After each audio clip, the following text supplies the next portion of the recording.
Kulkas ini akan pensiun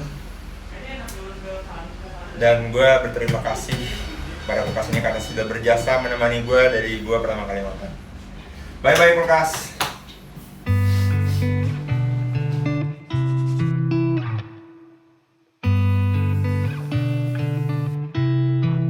She said I won't be back in a while.